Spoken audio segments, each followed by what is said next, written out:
వినిపిస్తానంటివే నువ్వు నాతో ఉంటానంటివే, ఏ దేవుడి శాపం ప్రేమ నన్ను వదిలేశావే.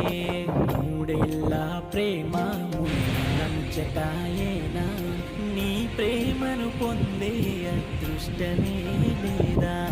నువ్వెలే నువ్వెలే నా ప్రాణమును అనుకోని ఉన్నానే.